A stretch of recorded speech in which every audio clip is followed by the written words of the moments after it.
How often do you see the problem like people have anxiety, try to control sex, and then end up not doing it well? Yeah, I mean it's a regular issue that I see in my work with men and people of all genders where they're really experiencing how anxiety impacts their sexual functioning. Oftentimes they have gone to doctors or urologists to get a physical workup, which I think is, the first thing you should do is just kind of it's a quick and easy sort of thing.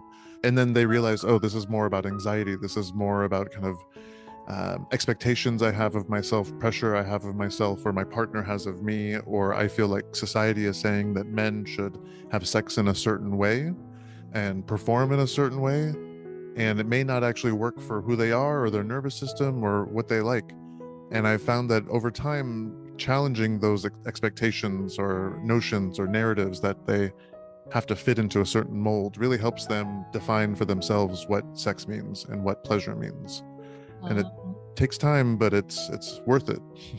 right, right. So we all know, we possibly all experience this, that if we are anxious, you just tell them everything will be fine, it will be okay, don't Mm. worry. It never works, right? Right. Yeah. Yeah. Yeah. Yeah. Because what that does is that it's an understandable approach, right? You're trying to calm them down. You're trying to tell them like, hey, don't worry. But what it ends up happening is it minimizes their experience. For them, that anxiety is super real. It's very, as you experience with and work with sleep, it's very real and very present for them. And for us to be like, nah, don't worry about it. It creates this distance. There's they feel minimized and dismissed by it.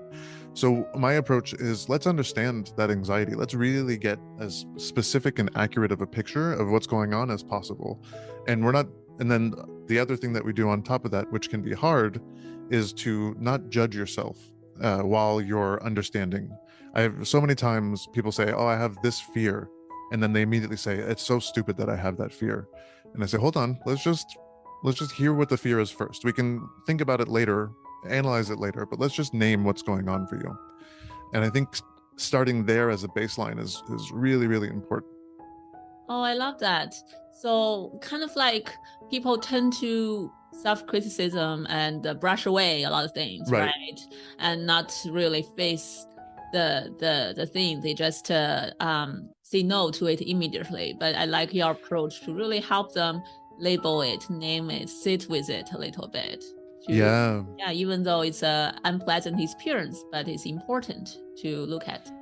Yeah. And if they have partners, I can imagine, right? Because they are not confident in themselves, they have fear, they have anxiety, they Right. gonna say no to sex, and then that hurts the relationship, hurts the partner's feeling. The partner may interpret that as a, you know, loss of interest or as something going Yeah. wrong with the relationship.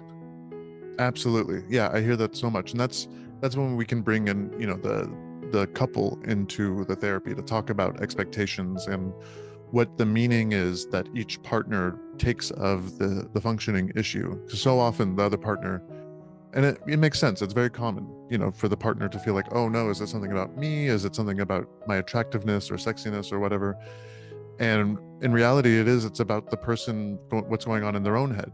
And they're very attracted to the person. And sometimes even the more attracted they are and the more important that relationship is, the higher the pressure is and the more the anxiety. And so it becomes this double-edged sword to kind of work with. Oh, that's interesting. That's so different than how we think about that, right? We think, well, if I'm so attractive to my partner, I love them so much, I should be able to function very well, but Right. they Yeah. probably function worse.